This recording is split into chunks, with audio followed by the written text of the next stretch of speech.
What up, fam? I am Dr. De Luna, and you are listening to Drop It Like It's Doc podcast.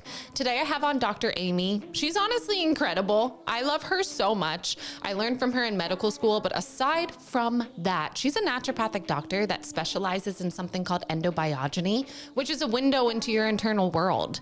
Ultimately, this arm of medicine gives you empowerment to understand your unique blueprint and to understand what needs are not being met and why your body needs to adapt to show up for you. This episode is going to give you so much awe for your body, so much compassion for your symptoms, and ultimately help you get the tools to come back to baseline, to come back to homeostasis. This is an episode that warmed my heart, and I really hope you enjoy it. Thanks for being here.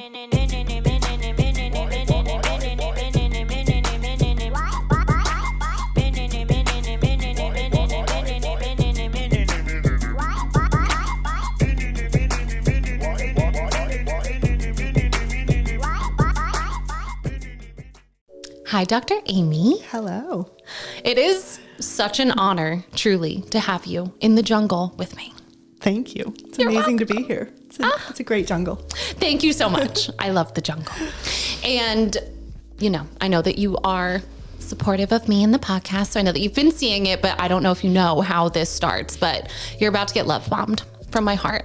All right. Yeah, so just sit back and enjoy.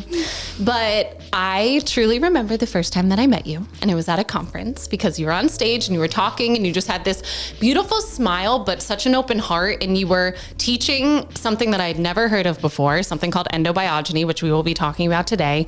But just the way that you presented it and the passion that you could feel behind it, I just knew I wanted to study with you. And I walked right up to you after, I don't know if you remember, but I was like, hi, I'm Ashley. I'm a little baby doctor. Can I shadow with you? Can I intern with you? And you were like, yeah, sure. And later down the line I did. And then I ended up studying under you at Bastyr, and you were one of my, clinicians that I got to observe. And you were just so supportive. You were always just so loving and kind. And you taught so much. I have a document on my computer. I kid you not. I'll show it to you after, with just gems of gold that you said that I still, I keep in the back of my mind and I use every day clinically. Wow. So you've changed my life in so many ways, and you've inspired me in so many ways, just the woman that you are. And you're an amazing healer. So thank you for being here and being open to share your gifts with my world, but also being open to share your gifts with students, because I'm far from the only student that feels this way. I know this. Thank you. Thank you. Thank you. You're I will welcome. just receive that. Receive it all. You deserve it all. So I name dropped endobiogeny, and yes. I still barely know what it is. So I would love to have you walk us through a little bit, but actually I'm already jumping ahead. Please tell us a little bit about your story. How'd you become a naturopathic doctor, and what led you to that unique world of viewing the body? Yeah. I mean, I think that's really connected because I wanted to be a doctor when I was 9, but didn't know anything except standard medicine. Grew up in conservative America. And so anyway, as I went through my life figuring out what it was I was going to do, medicine kept coming up for me, but I knew that I wasn't supposed to do it in the only way that I knew. And when I was first introduced to naturopathic medicine, it was like that first step of, oh, that's close. That's the closest I have found to what I want to do.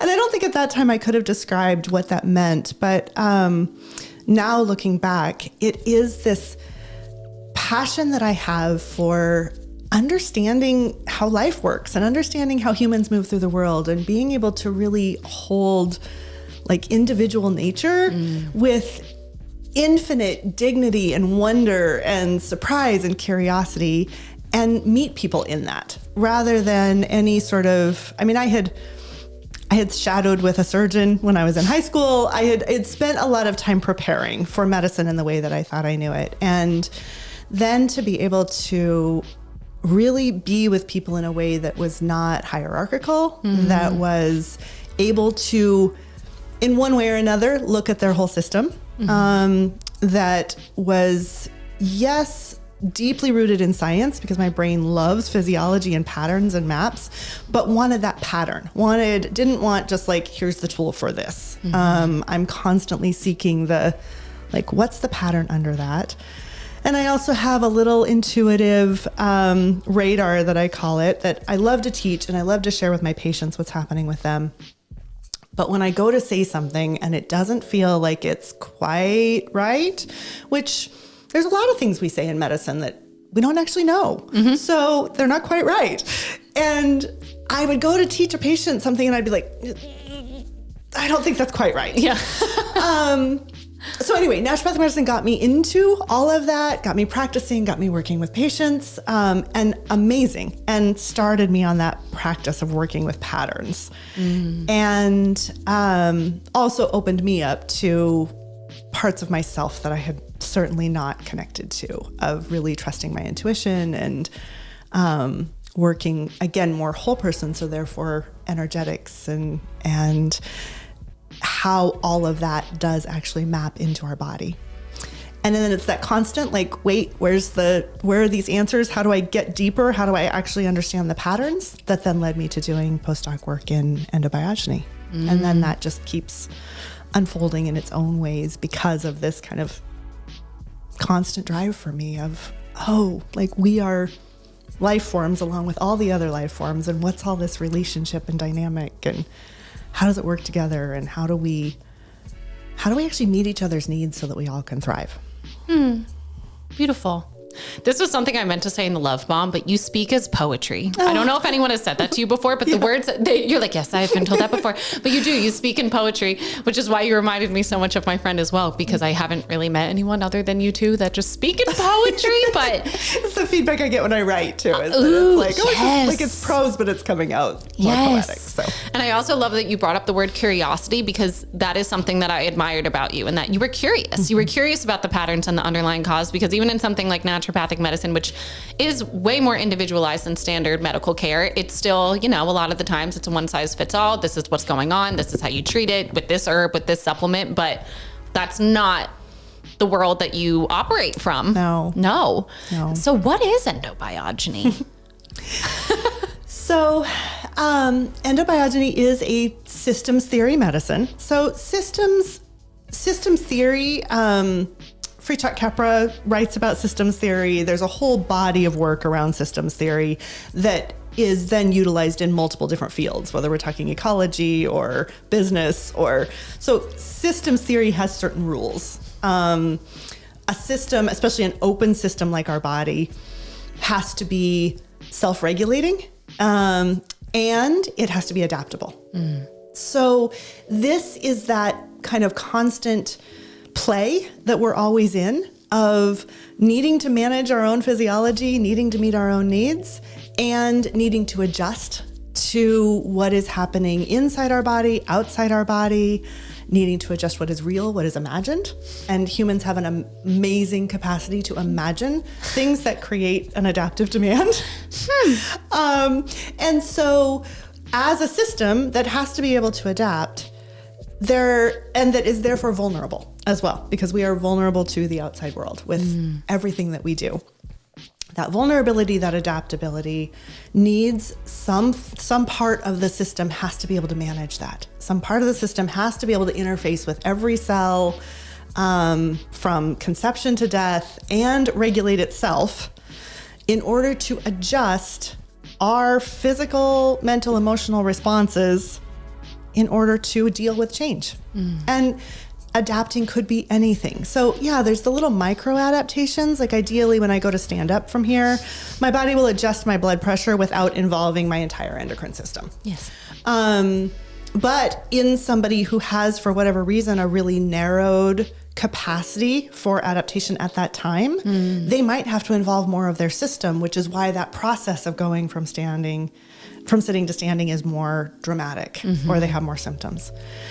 So endobiogeny is a systems model. It says, okay, this is the way the body works. Therefore we have to figure out what's managing it. And then if we are looking at what's managing, what does that tell us about these individual nuances, behaviors? So endobiogeny poses that the neuroendocrine system, so the autonomic nervous system and the hormonal system, is the manager. And because it's the only thing that meets those criteria. No other system is completely self-regulating. It touches on every single cell of the body. And again, like we're literally born into a hormonal milieu and it's there until our last breath.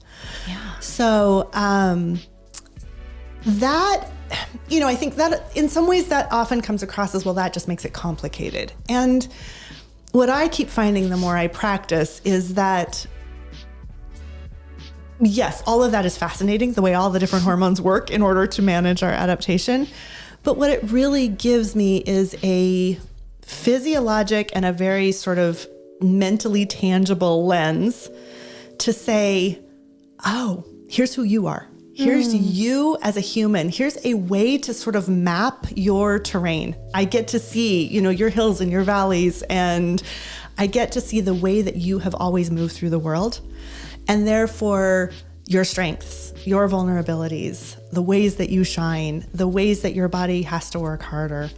And with that, we get to have this incredible respect for how do we meet our individual needs, and the compassion for why, when our system is overwhelmed, overworked, or lacking in resources or needs, why whatever pattern that is that we have has had to work harder. And when the pattern has to work harder, symptoms are more likely to arise. And so it shifts my entire model of disease and cure and healing and all of those things into this, like, we're just these life forms, in some ways like plants with complicated emotions and an amazing fiction telling mind.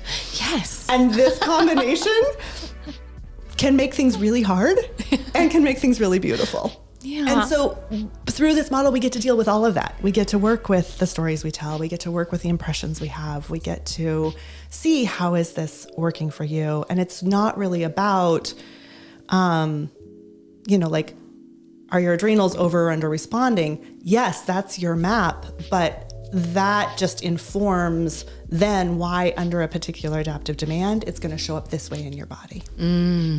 It's so individualized, so nuanced. And I love that you brought in the stories that we tell ourselves, because that's not typically touched by any other part of medicine. Know. And that is a consistent input to our entire system. So I love that that's just weaved into the consciousness of endobiogeny. It's probably, and how much it's weaved into it is. And I would say probably 80% of what we adapt to is our own thought. Yes. I hate when I realize that I'm creating all my own suffering. I'm like, you're doing it again. Well, or the other way to look at it is like, we are amazing fiction tellers. Yes, we are. It's why we can be so creative. It's why we can create a really cool room. It's why we can do a podcast. It's why we can have these conversations.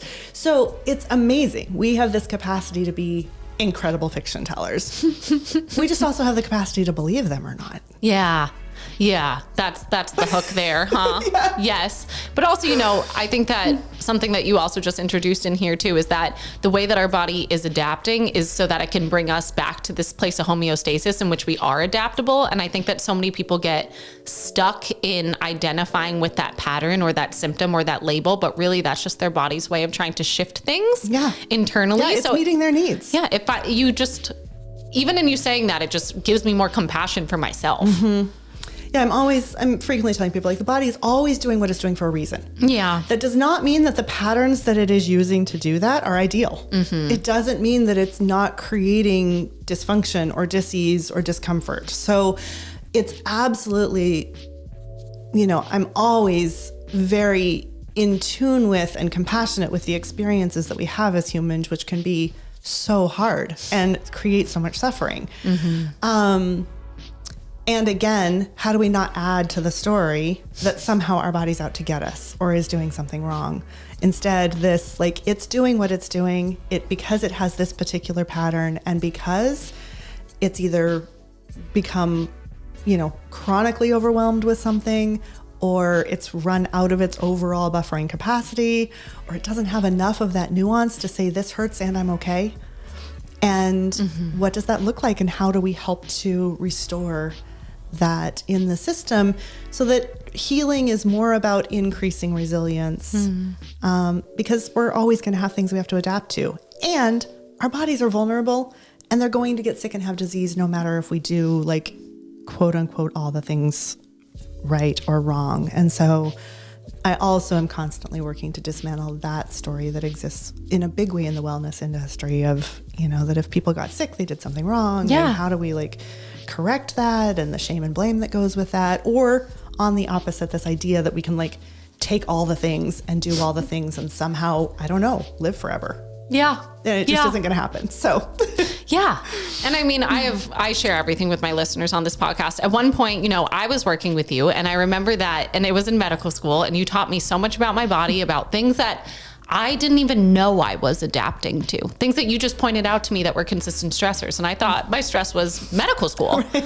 And you're like, what organ controls how much sweat that you're pouring out of your body because you do hot yoga for 20 hours a week? And I was like, my adrenal glands. And, I feel like a lot of what you had me do to come back to baseline, they weren't crazy. Yeah. That's the beauty. Endobiogeny, we start talking about it and it gets us into these really fascinating. I mean, it's really fun for my mind to get into all of the different hormonal connections and to really delve into what these hormones are doing and what they're not doing. We often associate things with hormones that actually have more to do with something upstream or something about the communication between the two or another demand on the system. And we've just given it the label of that hormone does that. Sometimes when we back away from that, we also have more room to work. But knowing that all of that is fun, and more often than not, it brings us into the very simplest of things. Because if our body isn't having to adapt to things like I'm dehydrated or my blood sugar's off or I didn't sleep or I am spending 3 hours a day mulling over a stress or any of those things, if we have control over them, then those can be the places that we land and really listen to, I have a need there. And this is, I think, so key is how do we get to a place where we can listen to and honor our own needs, meet them if we can, and also know that we have to ask for help. Yes. And that's maybe the hardest part, huh? Yeah. I mean, humans aren't solo beings. None of us meet our own needs. No, we don't. Yeah. And, just even the way that you say that is allowing someone to, I say this a lot, but it's be more compassionate with themselves. And in that a healthy body is not one that is always healthy. It's one that is adaptable. And it reminds me a lot of Ayurveda, honestly, which I I have no training in endobiogeny. I have some awareness of Ayurveda, but it's this idea that, a healthy body is one that can adapt and come back to baseline. And you should be able to show up to that stress. You should not ever not feel stress. It's something that our body was designed to feel so that we could shift. But then also if you're feeling those stressors ongoing because there's an underlying need that you're not meeting, how can you just take that off the table so that your body has less that it needs to stress over? I mean, if we're not managing our day-to-day functions all the time, we can probably handle a little more of the things we have no control over. Yeah. Do you ever get a patient that, because I have patients like this that come to me that are, they're workaholics. They might be working 18 hours a day. They are not eating real food. They're just drinking coffee. And now they're coming to me because they feel like their testosterone is low and they want to know if I can prescribe them herbs for or testosterone for their symptoms. And, then I walk them through their lifestyle and how that's contributing and things. So I mean, I asked you if you have, but I'm assuming that you have before. Yes. I mean, we live in San Diego. Yeah. Yeah, I know. But as a New Yorker, I'm like, yeah. I didn't know that it was going to be like that here, but it is. I mean, everywhere I'm sure has that level of go, do more. And really, I think as humans, we just need to do less. Absolutely. Yeah. Yeah. I'm actively trying to do less. Yes. Every day. Yes. Yes. I mean, it would take us on a whole other train that probably isn't a good idea, but I think the dynamic of doing more and the culture around hustle and intensity, that is entirely it's a fictionalized paradigm. It is the fiction of capitalism in its least functional way. Yes. And so, as a whole, that doesn't actually serve humanity. It doesn't serve our planet. It doesn't serve reciprocity. It doesn't. So I think there's actually a really beautiful movement and a book by an organization called the Nap Ministry, which is really embodying rest as resistance. And I am a huge fan of that. Yes. And have recognized even in my own life of moving from, I lived in Alaska for almost 20 years and I practiced there for almost 8 before moving down here. And in first moving to San Diego, there was a lot of intensity. There was a lot of new, there were a lot of new opportunities. There was a lot of, potential for, or invitation for what I felt expected to do in terms of growth. And, I was new into endobiogeny, but this idea that I needed to bring it to the world. And it was counter to the way that my system works. And that influenced me in a lot of ways over those years. And really in the last 3 or 4, coming into, again, what I need. Like, I need grounding, I need space, I need a good night's rest. I need to move more slowly. I need to really listen to what is a yes or no for me and be okay with saying no to even things that look shiny and exciting. Yes. Even going to a conference where we hooked up with each other the other day, it was like, I know conferences are overwhelming for me. And so I have this rule for myself. Like, I don't purchase anything and I don't commit to anything while I'm there because I won't make good choices. Whoopsies, gotcha. You got it. So that dynamic of really recognizing our bodies, our nervous systems can adapt to that lifestyle for a period of time. Yes. But it is using up our buffering capacity and our resources to do it. Oh, yeah. And it is a witness to how resilient we are that we can do it. But it's also witnessing that if we're having to rely on that resiliency all the time, it's going to be wearing on our system too. And we cannot just medicate our way out of that. No.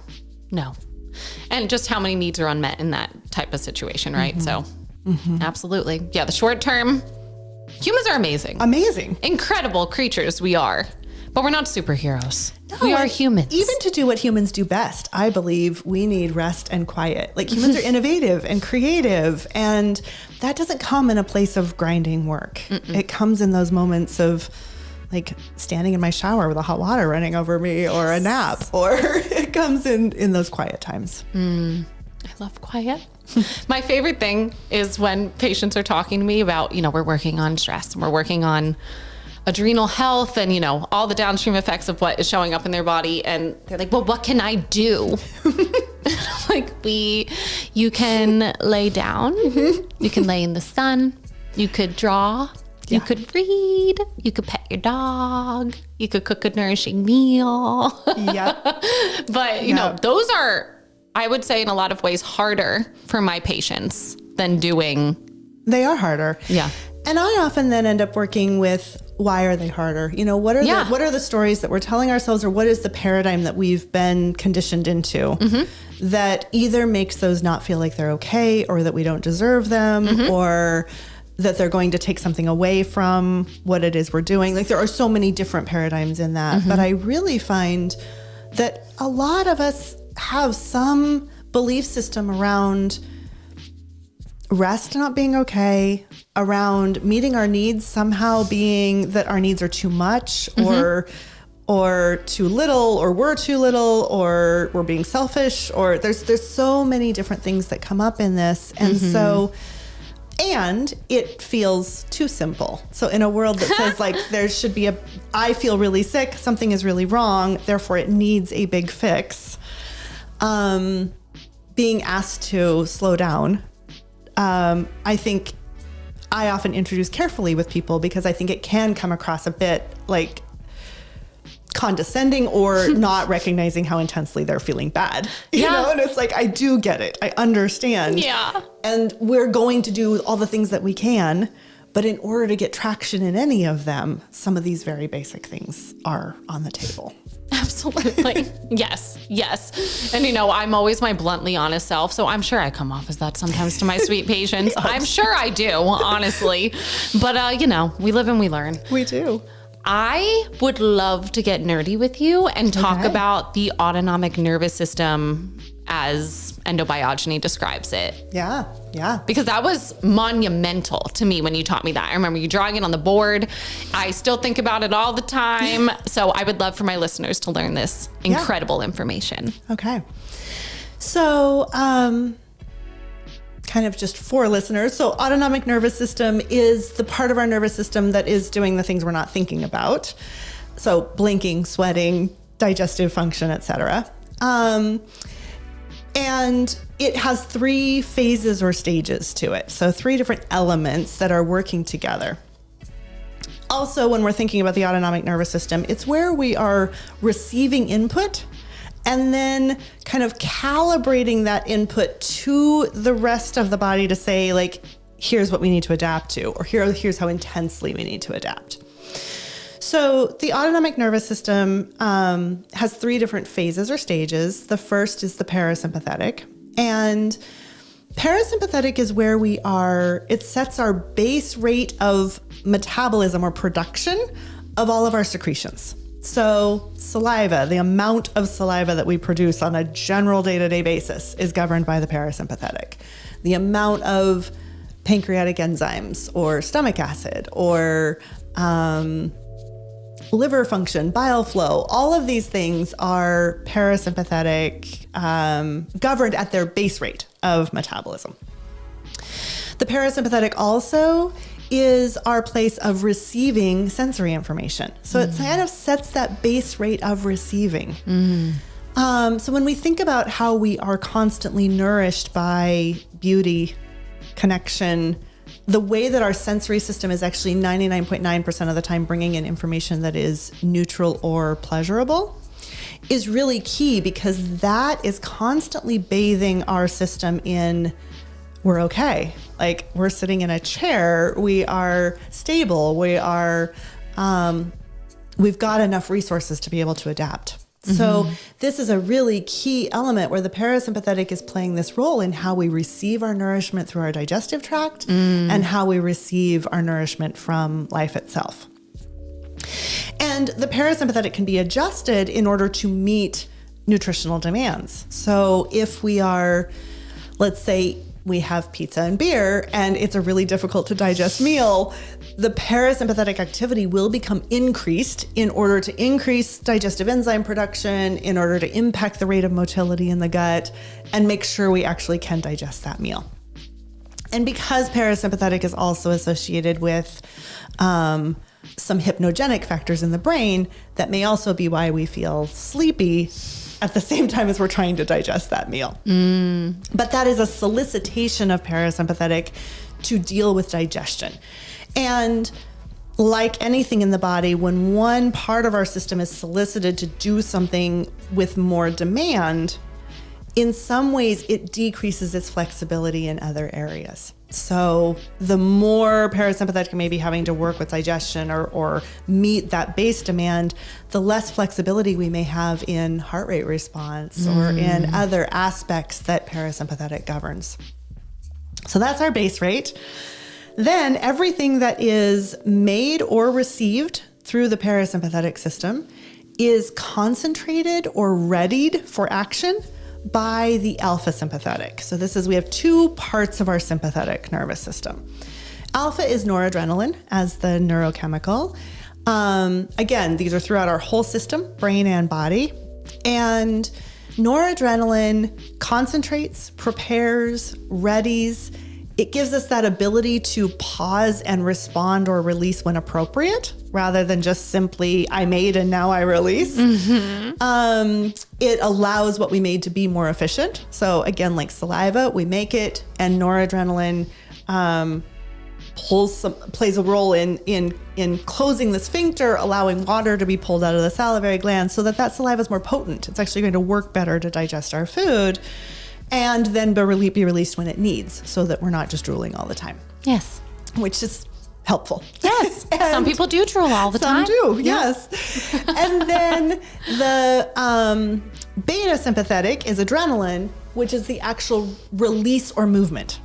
This is where there's so many, these phrases, parasympathetic and sympathetic, get thrown around all the time in lots of different ways. And so we have some understandings about them that are not necessarily wrong, but not complete maybe in the way that they operate.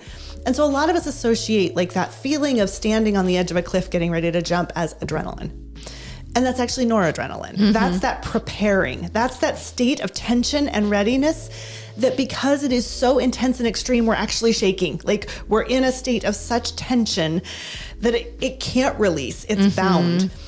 And for one person, they might move through adrenaline very quickly and just like get to the edge and jump.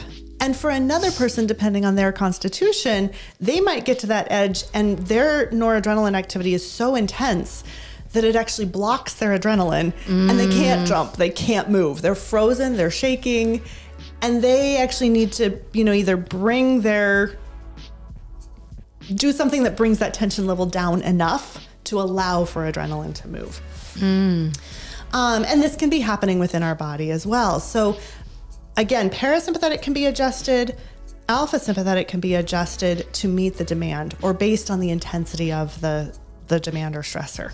So we can increase that degree of noradrenaline based on how big is this. And this is again another place where the actual threat may be big and then the way we perceive the threat adds to that, and that increases the degree of tension or readiness that we're holding, and it increases the length of time that we hold that. And it increases the intensity of that signal that is then sent to our adrenals and the rest of our endocrine system to say, here's something big we need to adapt to. And so there's lots of nuances for individual people, both in terms of their constitution, like does somebody tend to really utilize their parasympathetic nervous system really quickly and easily in order to adjust? Does somebody really intensely use their alpha sympathetic system to adjust? And to what degree does that become, is that really functional for adaptation?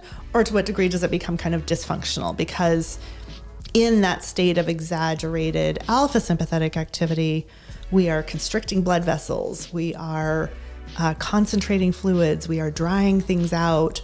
We may be, if we're holding that state of tension, we may actually be in that state of spasm, just like the standing at the edge of a cliff and shaking. There's lots of ways our body can show up with spasms, twitches and cramps and insomnia and anxiety and all kinds of things, and IBS. And so what is that degree of tension that's being held?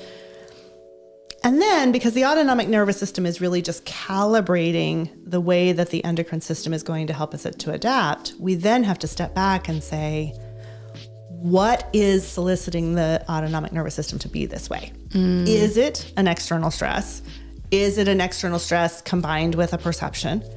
Is it an internal demand? Is it an internal insufficiency? Is our kind of core endocrine ability to adapt not robust enough to deal with that demand? And so the nervous system has to be more on guard. It has to mobilize histamine and be hypervigilant and move through our world constantly looking for danger because we truly don't feel safe.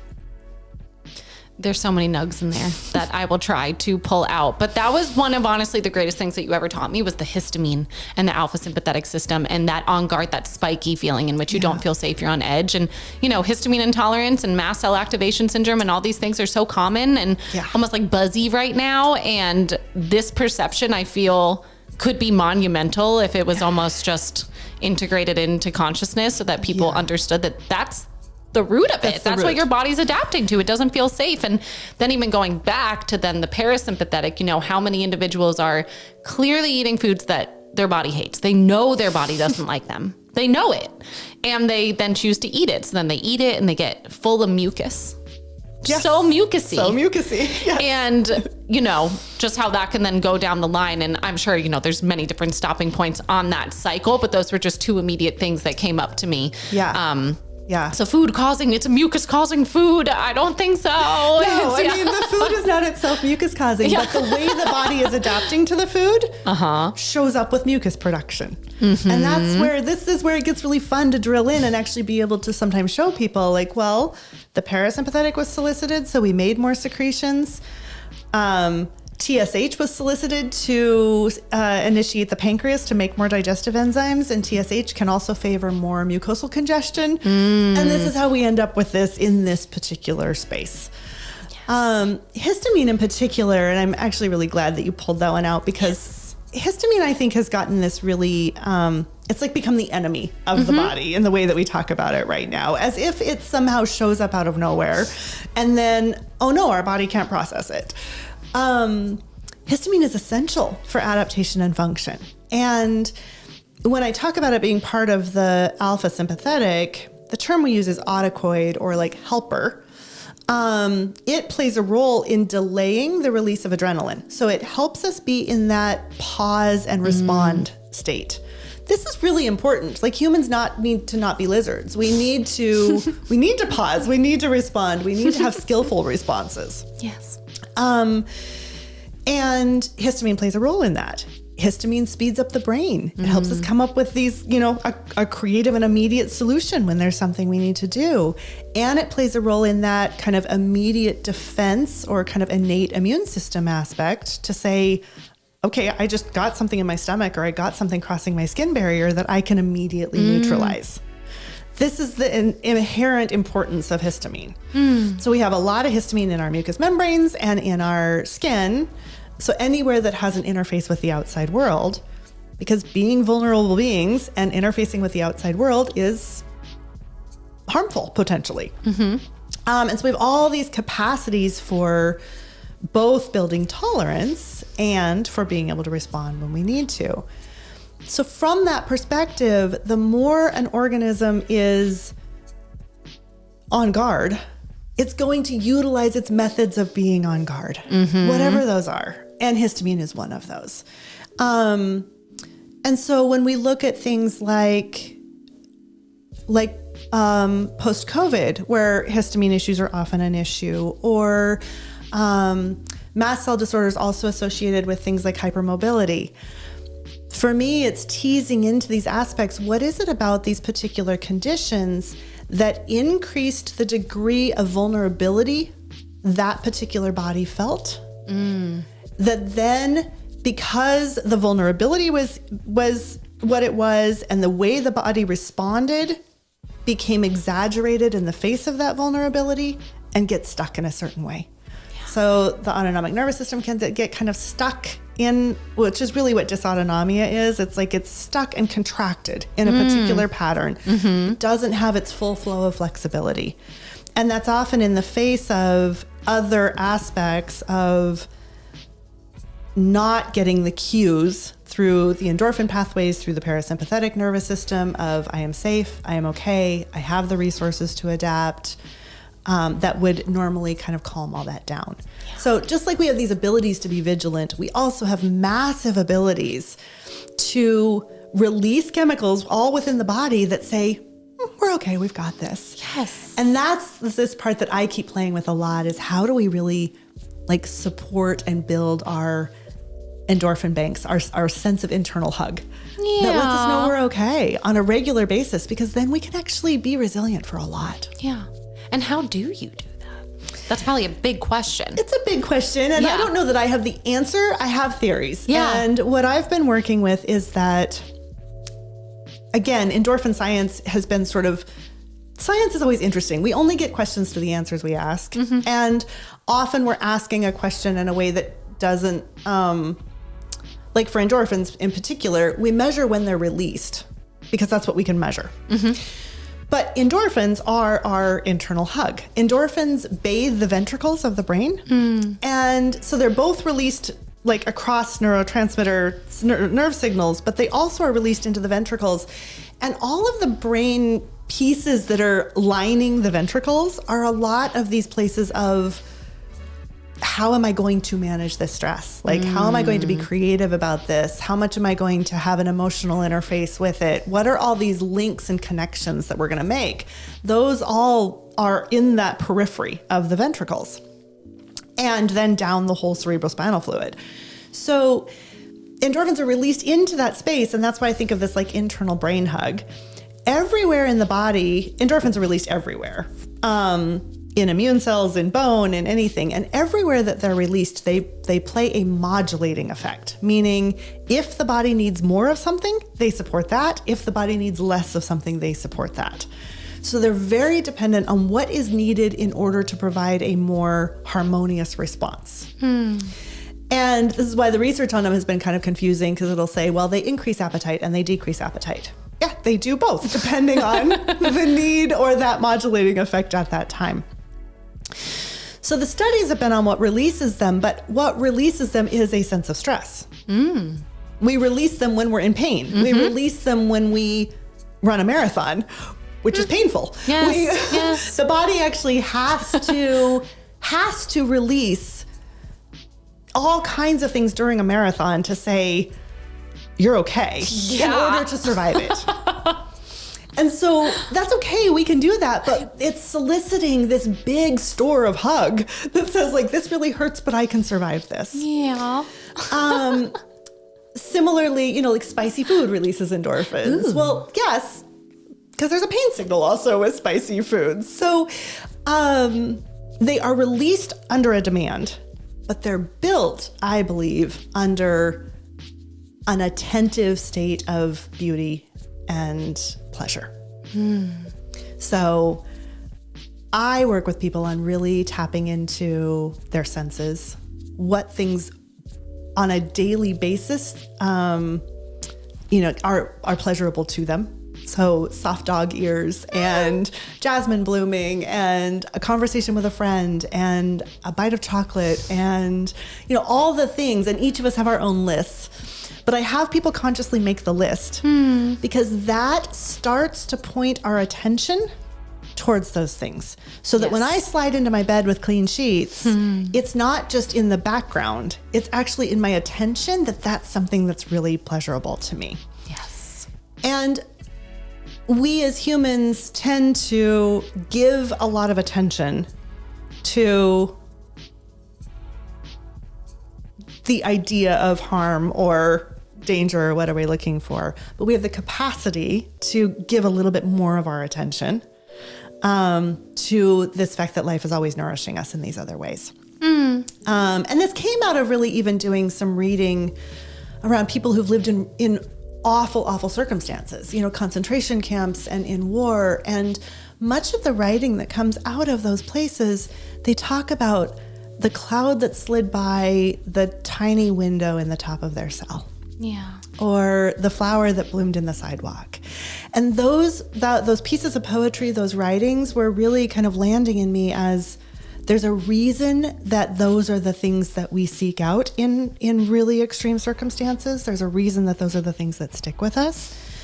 And therefore, especially for those of us who are living with abundant access to beauty and nourishment, what happens when we just give our attention there? And that starts to build our bank. I love that so much. I'm definitely going to do this with my patients, have them start to write the list. I'm going to write the list after this for myself. And then create a daily practice of attention. So that's the next step, is a daily practice of attention. So when you stop at the stoplight, do you pick up your phone? Do you start spinning in your head? Or do you notice the hawk on the light pole? Yes.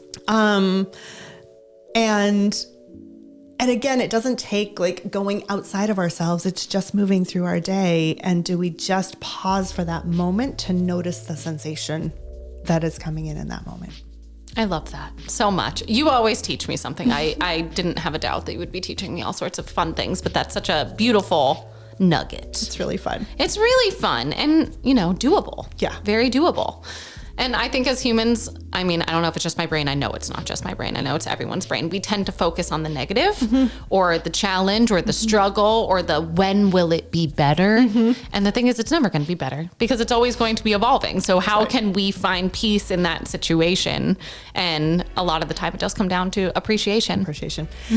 Yeah, it's appreciation and it's recognizing the other piece that I often am talking about is how much we're in argument with reality. And how much suffering that causes us. Yes, it does. So, but again, and this isn't that I am very, when I talk about this, it's not that I think that we all have immediate control over this. It's not that I think this is the thing to get right. It is not. None of these are the things that we're going to get right. None of us are going to stop being in argument with reality. Yeah.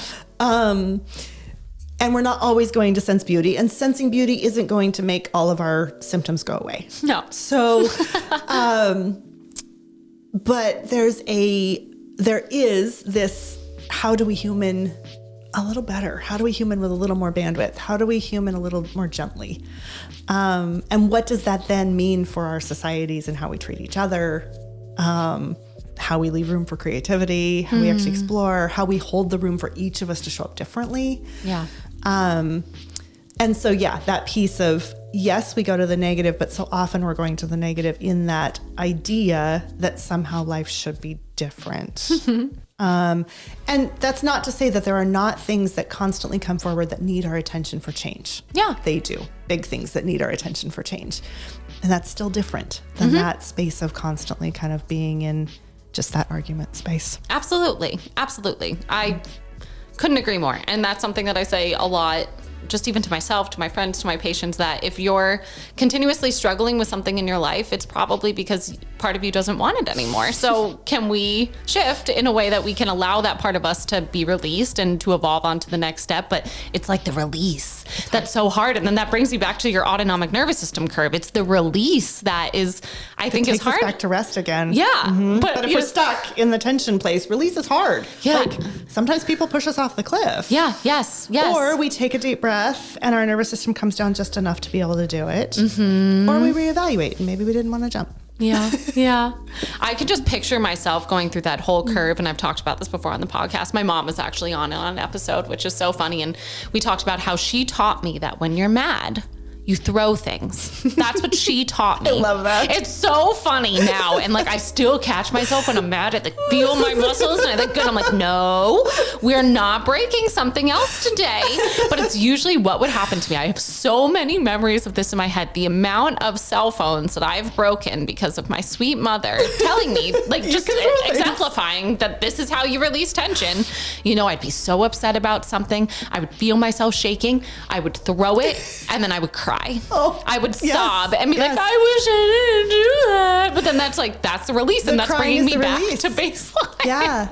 And then I feel better. Yeah. I'm so much better, even though then I needed a new phone, but the release is always interesting. And so, I mean, sometimes we do need to move through things. And I think there's a lot of emotions that we do need some kind of movement through. Yeah. Ideally, we don't break cell phones on a regular basis because it's expensive. I don't do that anymore. But we do need to move through things. We do need to move that if we're in that place of tension, recognizing that it needs movement. Also, it helps us recognize sometimes why we have these big emotional responses. Oftentimes people will say that they will come home and they will actually feel more safe or relaxed, but then they will have a big emotional response. And that's that same thing, that curve. When we're at that high point of alpha sympathetic activity and we're in that state of tension, we're not getting to that place of release. By actually feeling just a little bit safer. Mine, sometimes I'll get on the phone with somebody who cares about me and now suddenly I'm crying when I didn't even know I was that close to tears before. Yeah. That sense of feeling safety or heard or cared for lowers that threshold of alpha sympathetic activity enough to allow it to move. Wow. It will always move. Yeah. That is the thing, is we can't go slide backwards into parasympathetic. We will always move through something.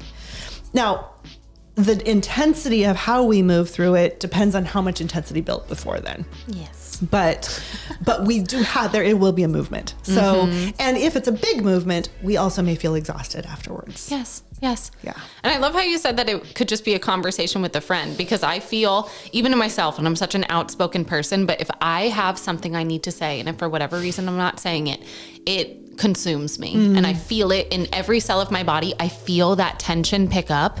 And sometimes the previous version of me, before I had even a mindfulness practice and could realize, like, you could pause before you just explode. You can pause before you do that.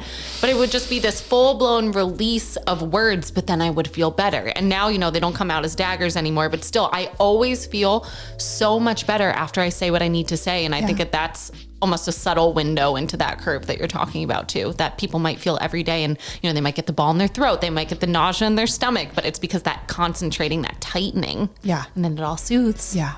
Yeah. And it's that, again, this is more of the skillful dynamic, perhaps, of knowing that there's tension and knowing what it is for it to move through while it's in that state of tension, or knowing what it is to lower the threshold so that it doesn't release in that same intensity. I mean, one of the examples I use when I'm talking about this is that I used to shoot archery and teach archery. And sometimes when somebody hasn't really shot a bow before, they'll pull the bow back, which is that state of tension. There's a tension on the bow. There's a tension in the body. And there's a tension in the mind because now you're concerned about hitting the target. And so for somebody who has a higher alpha sympathetic activity in that moment that delays their adrenaline release, they may actually grab onto that string in a way that they literally can't let go. And so you can see them holding the bow and they're shaking and they can't release it. And so my technique when I'm teaching would be to either have them close their eyes or take a deep breath. Yeah. So you either take the stress off of hitting the target, or you breathe in a way that just lowers that noradrenaline activity enough that now there's a release. And that analogy, I think, helps just in terms of thinking, oh yeah, these are the different tools that we employ at different times if we can begin to pay attention to where we are. But we need a little bit more bandwidth to pay attention to. So yeah, I love that example. I do. And I love how endobiogeny, it's talking about things that are very well studied and discussed in medicine, but it's just this different lens at looking at them. And it does the same thing with hormones as well. And something that you taught me, I'll never forget this case. I'm sure you remember her. She was maybe 15 years old and she came in and she was just diagnosed with Hashimoto's and her antibodies were really high. Mom said, we're not putting her on meds. What can we do? And with her, all we did was change her diet. That's all we did. And can you walk through that worked? Because it worked, fam. It worked. It fully worked. I remember we checked back in with her and I was shocked because honestly, I was like, this isn't gonna work. I've taken thyroid seminars. She's gonna need vitamin A and vitamin D and quercetin and turmeric, and we didn't do any of that. So I would love to walk through that a little bit. Yeah. Let me find the brief way to tell this because it's, so again, we're looking at the endocrine system as managing the physiology, which means every hormonal activity, even perhaps every antibody production that occurs in the body is occurring for a reason. It isn't just that suddenly the antibodies are attacking us. And I especially look at autoimmune thyroid this way of our thyroid axis, because it's part of our whole endocrine system. Our thyroid axis has particular jobs to do within this adaptation pathway. So we have TRH, which is in the brain, which is our thyrotropin releasing hormone. It comes from the hypothalamus. It helps us come up with creative solutions to novel problems. So in an adaptive demand, it is getting creative and it is stimulating the brain to do that activity. It also is going to stimulate TSH at the pituitary in order to stimulate thyroid function, and particularly TRH will play a role in converting T4 to T3. TSH at the pituitary stimulates the thyroid, but also as part of its job of getting ready for the thyroid to make medium to long-term energy, TSH will stimulate the pancreas, particularly to make and release more protein digesting enzymes, because TSH will play a role at the cell of bringing in proteins to get the cell ready. So if we think about a cell doing its work, it has to set up its machinery or like remodel its kitchen and then bring in the groceries and make something. And this timing of how it works is really regulated by TSH and growth hormone and then by the peripheral thyroid hormones. So TSH and growth hormone are doing that prep work. They're bringing in proteins, they're bringing in water and electrolytes, they're getting things set up. And during that time, they're closing the doors to the cells so that glucose doesn't come in yet. Then at the same time, TSH is stimulating the thyroid to make and release T4 and T3. And then those are going to have their effects on calcium and turning on all the machinery in the cell and making oxidation happen and getting the mitochondria going. So every step of the thyroid is not just TRH stimulating, TSH stimulating thyroid. It's about each one has its own jobs to do. So then if we look at thyroid antibodies, if we think about each of those having their own job to do, they might be needing to do a job that has nothing to do with stimulating thyroid function. One of those jobs, and this is where thyroid antibodies become more nuanced and why for this patient diet only worked, and for Many of my others, it's more working with nervous system or it's working with estrogen. So there's all these nuances about what may be driving TSH. But at the end of the day, it's about what is asking for TRH or TSH to be doing something in a big way. And why is the body needing to actually buffer that by creating antibodies? Because if we actually stimulated the thyroid to that degree, we would all end up in these like hyperthyroid states. And so it's a wisdom of the body to say, whoa, slow down, don't stimulate the thyroid, but go do whatever else it is you need to do. So for this patient, she had a gluten intolerance, and her consumption of gluten, especially combined with her, the amount of like athletic things she was doing and other things, it was creating a big demand on her digestive tract. And her pancreas was constantly needing to work harder to digest this just very difficult to digest protein. Difficult to digest for everybody, but for some people to such an extreme that they have to pull in these upstream hormones. So TSH is working to help with digestion, and her body is very skillfully buffering her thyroid so that it's operating at a normal level. And you remove that digestive demand, and now TSH doesn't have to work as hard, and it's like turning down the hose nozzle. And now the body doesn't need the antibodies to buffer any longer. Yeah. I love that so much. And I hope my listeners loved that, because I work with so many people that have been diagnosed with some level of autoimmunity, and it's almost this underlying feeling of why is my body doing this? Why is it attacking me? Why is it broken? Yeah. And it's not. Yeah, it's not. It's not. I love that window so much. And also, I know that not everyone falls into that boat, but it truly changed my clinical vision after watching that shift happen in just a few weeks, really. Yeah. It was incredible. And I'm curious, just because, do you ever work with people on the TRH? A lot. Yeah. Yeah. Yeah. Because again, this comes more into both like what level of nervous system tension do we have? Real, perceived, imagined, doesn't matter. All there, and usually a combination. What are the underlying constitutional patterns? Some people just inherently, their terrain has a lot of TRH activity. So that's going to be their go-to under any kind of demand. Also their strength. These are often incredibly create from scratch people. So there's a lot of beauty there, but it's a lot of energy that's being used in the brain. And so, yes, there's often times to work with how much is that skillful and how much is it creating a demand on the body that the body is having to buffer or can't meet that demand. And when that's the case, then we work to find how do we kind of turn that down a little bit, whether that's stepping back and working with how much noradrenaline is driving it, or with it in particular, or with its relationship with dopamine and prolactin, or with all the other things that it does. Oh, you said prolactin. I know.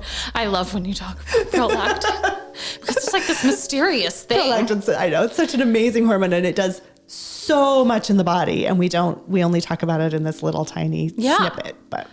Okay, well, we're talking about it, I suppose. And I know that could probably be a 10-hour lecture as well. Absolutely could. But can you just give us a little brief overview of prolactin, in which most of my patients probably think that it's just used to lay down different breast glands to make milk? Yeah. So coming back to this idea of adapting to anything requires a particular sequence of activity through the different hormones. There needs to be breakdown and building and energy production and finishing. So each of these things needs to happen, and each of our different hormones plays a particular role in that sequencing and patterning. And every part of our endocrine system, each hormone individually and the whole system as a whole, is rhythmic. Prolactin plays a role in that timing and sequencing of our entire endocrine system. Wow. And so it can be really critical. It also relaunches dopamine. So it can influence our central nervous system, action, perception behaviors. it can influence our body and the way the hormones are working.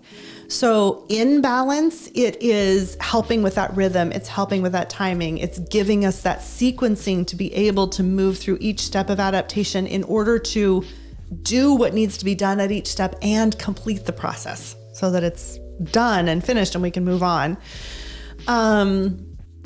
Out of balance, it can influence any number of things from estrogen, testosterone balances, inflammation, cancer growth, psychological things because of its influence with dopamine. Like so many different things can be disrupted in the face of prolactin being dysregulated, again, from whatever is driving prolactin to be dysregulated. So it's looking through that adaptive cascade to find like what's creating that demand. Why is prolactin having to work in the way it's having to work, given this body, given its potential unmet needs or demands that are occurring. And I don't know if you can answer this question, but I think if anyone could, it honestly would be you. Why is prolactin elevated in hypothyroidism often? So partially because of this relationship between the different hormones. So this is, again, in normal endocrinology, we don't think about, but all of the hormones are talking to each other. So even if we just take the pituitary hormones, TSH, thyroid stimulating, I'll just shrink it. All of the pituitary hormones are talking to each other, but we'll just bring this down into a smaller sequence. TSH, thyroid stimulating hormone, is stimulating both growth hormone and prolactin as the next phase. So like each phase along the way stimulates the next group of hormones to do the next job. If you think about it of like, I'm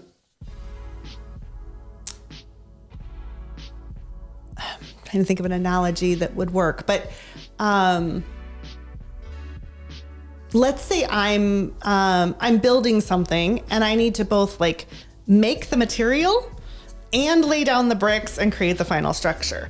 Well, I'm going to be thinking ahead of like, I need these materials in place. I need the sand and the water and all the things to make the bricks. I also need to have the brick layers lined up. And the number of brick layers that I'm able to line up may influence how many bricks I make.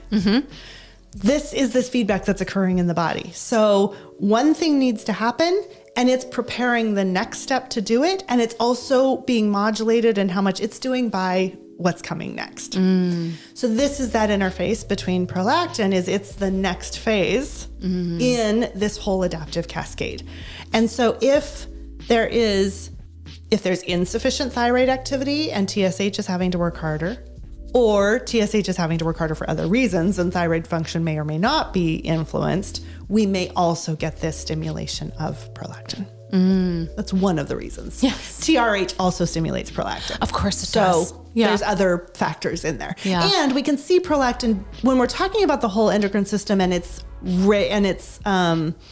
way that it is managing the body, we often are not talking about its actual serum levels. And so that's the other part, is that serum levels don't tell us why that hormone got solicited, how it got its final job done, what it had to do to get that job done, how it talked to other hormones.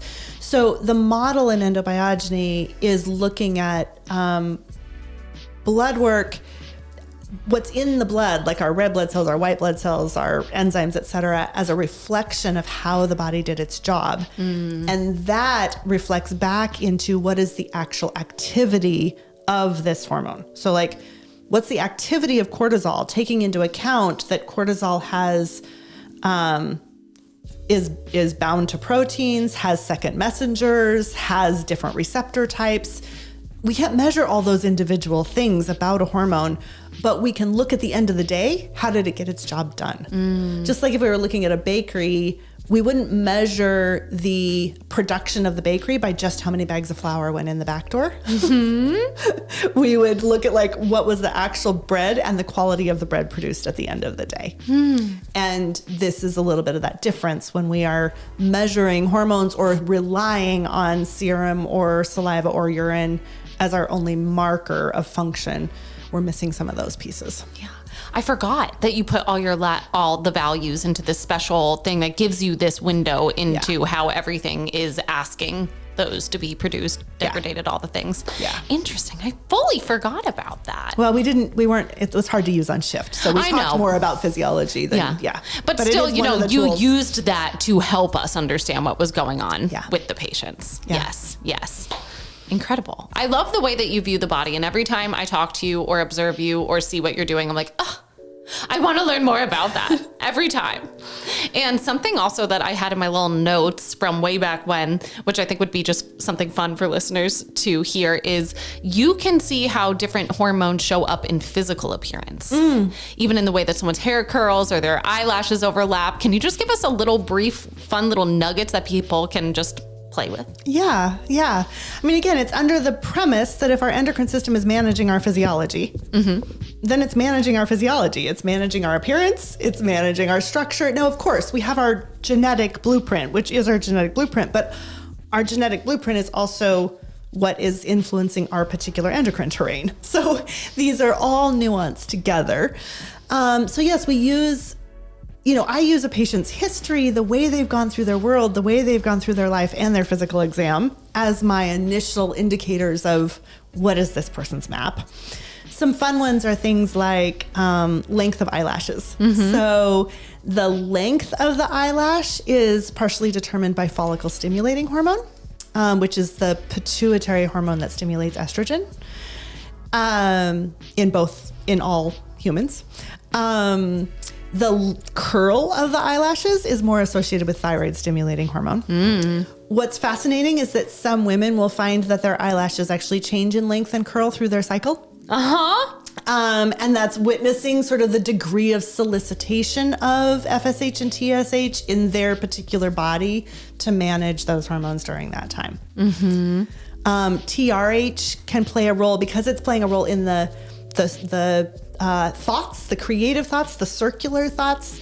It plays a role in curl. So often people with curly hair will also tend to have a higher TRH activity. And again, none of these are like, we have to be really careful. Like no one sign is categorical. Totally. We're always taking in the whole system, but we can tease out, these are all different pictures and signs that allow us to then investigate a little bit further and see how that plays out for that person. It's so fun. I want to just pull up my biology of functions from, at this point, it was so long ago and I was such a different human back then. So I'm sure so much has shifted inside my body, but that was so fun and so interesting. And I'm going to pay attention to my eyelashes. I know. Not everybody's changed. Like I said, it really is witnessing whether the body is actually having to create a larger solicitation, which is that might be its own challenge. That might be why that person is having particular symptoms with their cycle as well. Yeah. So. It's so fascinating. It really is. These bodies that we have are just incredible. And I love how they're reflections of our universe and the reflections of our world. And I think that that's just something that endobiogeny is so rooted in as well. And I think that's a big reason why whenever you talk about it, I just light up because it almost just connects me to the universe and just how divine everything is. Yeah. That's the fun for me is once you start thinking in a systems way, like you can't not. So because that is the way life works. So you're constantly seeing the patterns, whether it's in sociopolitical issues or family dynamics or, whatever it is, you can begin to recognize, every single one of these follows this model. And so what is it to even approach some of those that way? How do we really approach even our conflict resolution from this place of everybody has needs that need to be met, and everybody's responding from a place of unmet needs or unhonored dignity. And so how do we kind of root from there? Which for me, I think having worked with the human body that way has a lot of potential for benefit in terms of how we work with each other instead of a much more sort of punitive or there's something wrong or there's something faulted or there's some perfect way to be, which none of those really exist. No. I love that. And I love you. And I'm so grateful that you are open to sharing your gifts and your poetry with my humans. And I know without a doubt, some of my beautiful listeners are going to want to reach out to you. So if you're open to sharing, how can my humans find you if they want to? They can absolutely find me. My website is my name, Amy Chadwick, ND, N as in nature, D as in doctor, .com. That's probably the easiest way to find me, and my phone number is there. And I have a kind of small, cozy practice out of my home these days with my big dog, and so we love him. Perfect. Yeah, and I'm working virtually and in person. So okay, great. Yeah. And I'll put your info in the show notes too, just so that people can click on there. And at the end of the show, I always give you the stage if there's anything else that you want to share. And that could be a love bomb for someone that is not here in this room with us. It could be a truth bomb. It could be a knowledge, just nugget that you want to share. Anything that is on the surface of your heart. We touched on so much that's beautiful. And yeah, I think, even in this conversation, I think just what always comes up for me is huge gratitude because I get to do this because of the people I work with, because of the people who are curious and ask me questions, because of the stories I get to hear, because of this world that we live in. And so I just so grateful and getting to witness the way different people show up. And, you are one of those that it's always delightful to see you showing up in your fullness in a way that, my generation and my personality used to always have to work with my optics. And I love just watching your authenticity and the way that shows up. And I treasure. This is what I treasure in work and life and myself is just the fun of getting to play and explore what it is to be human together. So thank you. And I hope that anybody listening gets to drop into that a little bit too of we're all amazing. Yes. Yeah. What a gorgeous truth bomb. I love that so much. And that is something that this whole podcast represents is just authenticity and that you are perfect, right? And that we are just learning lessons through these different things that show up, and knowledge is power, and it's all rooted in self-love and curiosity and self-exploration. And, when you're ready to learn the information, you will. And just thank you also for that reflection. I think when I first entered the medical field, I thought that I had to be a certain way. And then I decided that wasn't possible because I wasn't myself. My voice didn't sound like myself. I wasn't dressing like myself. I didn't feel like myself. So then when I truly just stopped caring what I thought I should be and then just started being myself, things like this happened. Yeah. And people like you said yes to the invitation. So thank you for just reminding me that all I need to be is myself and that all we need to be is ourselves. Yes. Yes. Yes. Well, you are a treasure to my world. You have literally changed my life. I don't know if I would be the doctor that I am if I didn't meet you when I did. So thank you for being you. Thank you for being here. And thank you for sharing. I know so many people are going to learn so much from this. Thank you. Thank you. You're welcome. Thanks for being here, everyone. See you next time.